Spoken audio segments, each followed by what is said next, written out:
Class 8 हमने 8 chapter तक complete किया कर लिया था। आज हम 9 चैप्टर पढ़ेंगे। पार्ट 9। पार्ट का नाम है आपका बस की यात्रा।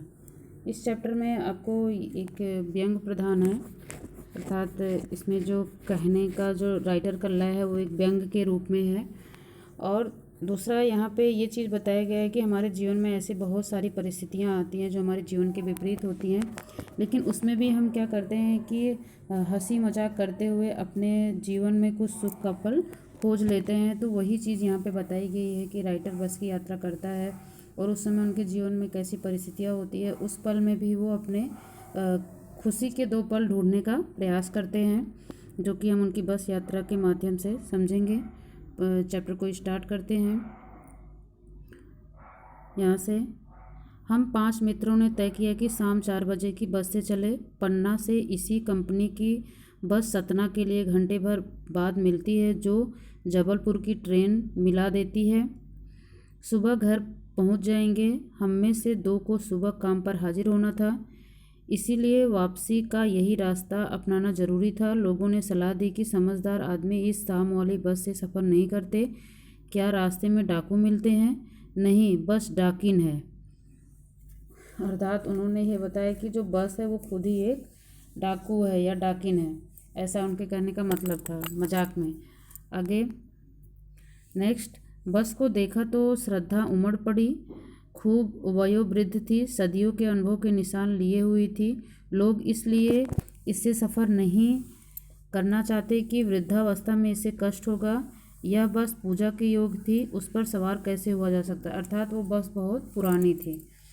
तो ये राइटर एक व्यंग के रूप में कह रहा है कि ये बस तो ऐसी है कि इसके पूजा करने योग्य है, क्योंकि ये बहुत ज़्यादा बूढ़ी हो गई। मतलब ऐसा होता है ना कि जो हमसे बहुत ज़्यादा श्रेष्ठ होता है तो हम क्या करते हैं, उसे हम कोई काम नहीं करवाते बल्कि उसको सम्मान देते हैं। तो वही चीज़ यहाँ पे राइटर के करने का मतलब है। आगे, बस कंपनी के एक हिस्सेदार भी उसी बस से जा रहे थे।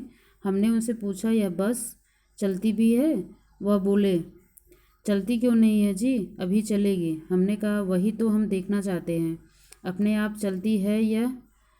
हाँ जी, और कैसे चलेगी? गजब हो गया, ऐसी बस अपने आप चलती है। अर्थात उसकी अवस्था ऐसी थी कि वो चलने लायक नहीं थी। आगे हम आगा पीछा करने लगे। डॉक्टर मित्र ने कहा, डरो मत, चलो, बस अनुभवी है, नई नवेली बसों से ज़्यादा विश्वसनीय है, हमें बेटों की तरह प्यार से गोद में लेकर चलेगी। आगे हम बैठ गए। जो छोड़ने आए थे वे इस तरह देख रहे थे जैसे अंतिम विदा ले रहे हैं। उनकी आंखें कह रही थी, आना जाना तो लगा ही रहता है, जो आया है सो जाएगा, राजा रंग फकीर। आदमी को कूच करने के लिए एक निमित्त चाहिए। तो यहाँ पे निमित्त का मतलब है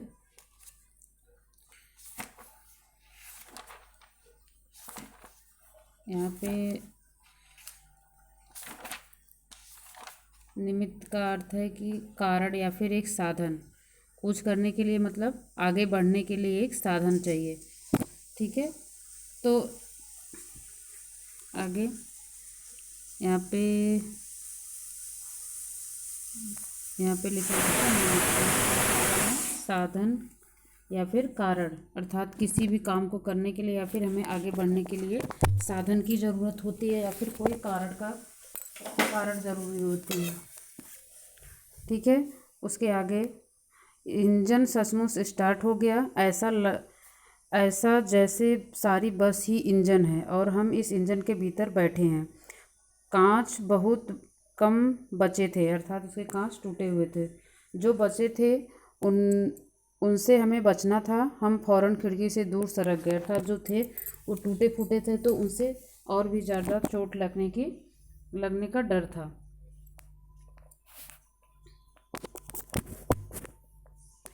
इसके बाद फिर आगे इंजन चल रहा था। हमें लग रहा था कि हमारी सीट के नीचे इंजन है। बस सचमुच चल रही थी और हमें लगा कि यह गांधी जी के असहयोग और सविनय अवज्ञा आंदोलन के वक्त अवश्य जवान रही होगी, अर्थात उस समय ये जवान रही होगी, अर्थात ये नई रही होगी, अर्थात बहुत ही पुरानी थी। आगे उसे ट्रेनिंग मिल चुकी थी, हर हिस्सा दूसरे से असहयोग कर रहा था।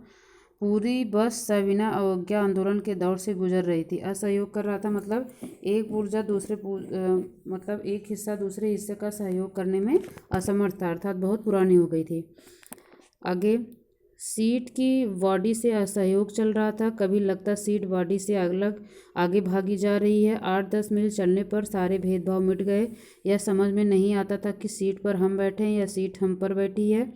एकाएक बस रुक गई। मालूम हुआ कि पेट्रोल की टंकी में छेद हो गया। ड्राइवर ने बाल्टी में पेट्रोल निकालकर उसे बगल में रखा और नली डालकर इंजन में भेजने लगा। अब मैं उम्मीद कर रहा था कि थोड़ी देर बाद बस कंपनी के हिस्सेदार इंजन को निकालकर गोद में रख लेंगे और उसे नली से पेट्रोल पिलाएंगे, जैसे माँ बच्चे के मुंह में दूध की शीशी लगाती है। अर्थात उसके इंजन में भी मतलब जो टंकी होती है जिसमें तेल रखा जाता है वो भी टूटा हुआ था। आगे, बस की रफ्तार अब 15-20 मील हो गई थी।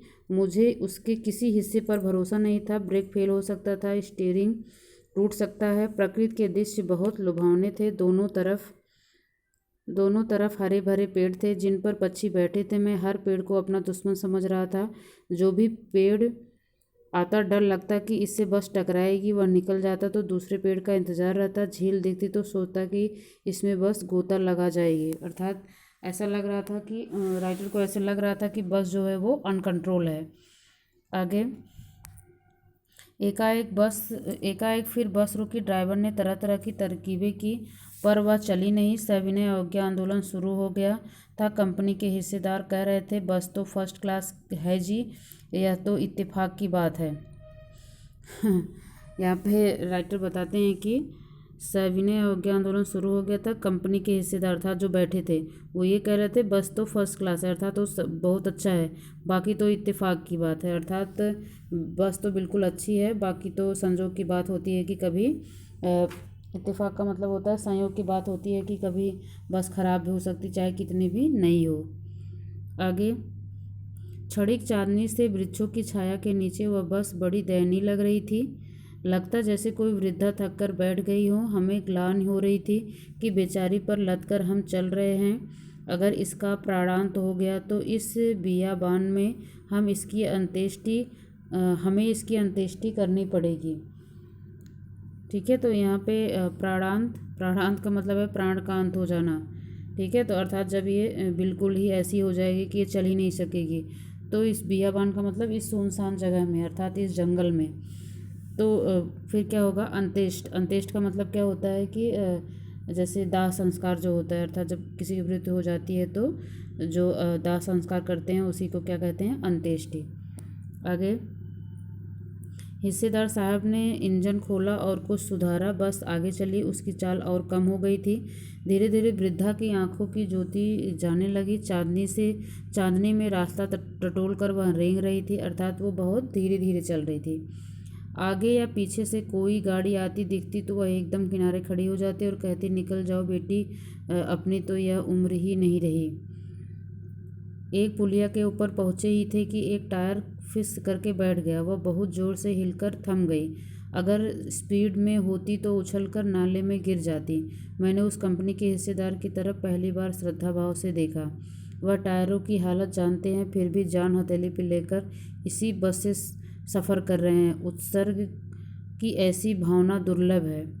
सोचा इस आदमी के साहस और बलिदान भावना का सही उपयोग नहीं हो रहा है। इसे तो किसी क्रांतिकारी आंदोलन का नेता होना चाहिए था। अर्थात राइटर के कहने का मतलब ये था कि जो बस का हिस्सेदार है उसको खुद पता है कि बस की कंडीशन क्या है, मतलब इतनी हालत बेकार है, लेकिन फिर भी वो इसी बस में बैठा हुआ है। वो तो दूसरे बस से भी जा सकता था, लेकिन फिर भी वो इसी से बैठा हुआ है। तो वही राइटर कहते हैं कि इस आदमी के साहस और बलिदान भावना की सही उपयोग नहीं हो रहा है। अर्थात इसमें इतना साहस है या फिर अपने जान को बलिदान करने की इतनी हिम्मत है, तो इसका उपयोग सही नहीं हो रहा। अर्थात ये इससे भी ज़्यादा बलिदान कर सकता है। इसको किसी क्रांतिकारी आंदोलन का नेता होना चाहिए था। आगे, अगर बस नाले में गिर पड़ती और हम सब मर जाते तो देवता बाहें पसारे हम उसका इंतज़ार करते, कहते वह महान आदमी आ रहा है जिसने एक टायर के लिए प्राण दे दिए। मर गया पर टायर नहीं बदला। अर्थात राइटर के लिए मतलब बस के हिस्सेदार के लिए राइटर बोल रहे हैं कि मतलब इतना इसका टायर बेकार हो गया लेकिन फिर भी ये टायर नहीं चेंज कर रहा है और इसी की बदौलत इसकी जान भी चली गई। अगर ऐसा होता है तो दूसरा, घिसा टायर लगाकर बस फिर चली। अब हमने, नेक्स्ट पेज,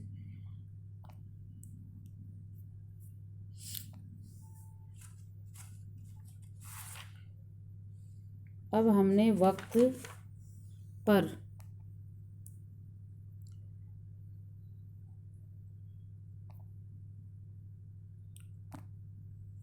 वक्त पर पहुंचने की उम्मीद छोड़ दी थी।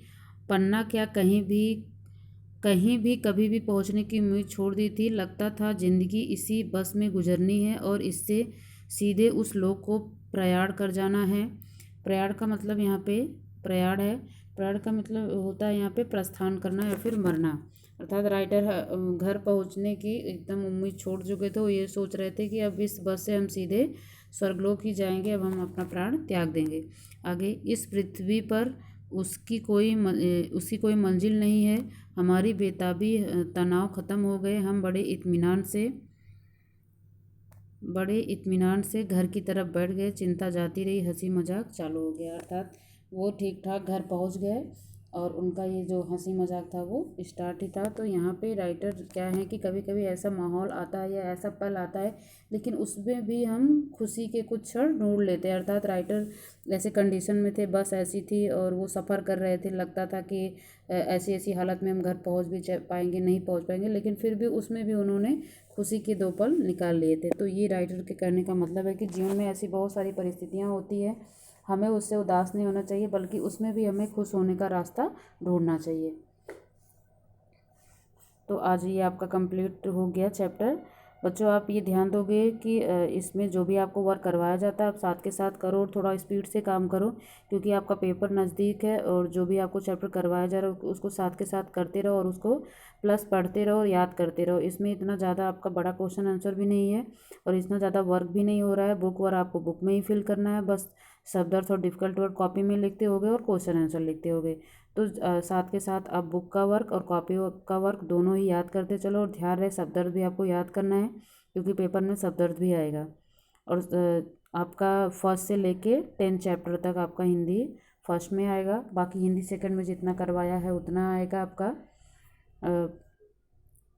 जितना चैप्टर हो गया वो चैप्टर आएगा, निबंध आएगा, अनुच्छेद लेखन आएगा, पत्र लेखन आएगा, ये सारी चीज़ें रहेंगी। बाकी आपका जो भी सिलेबस करवाया गया है वो रहेगा। तो आज का आपका ये चैप्टर समाप्त हुआ। चैप्टर को आपको पढ़ना है और ख़ुद फिल करना है। आज के लिए इतना ही, धन्यवाद।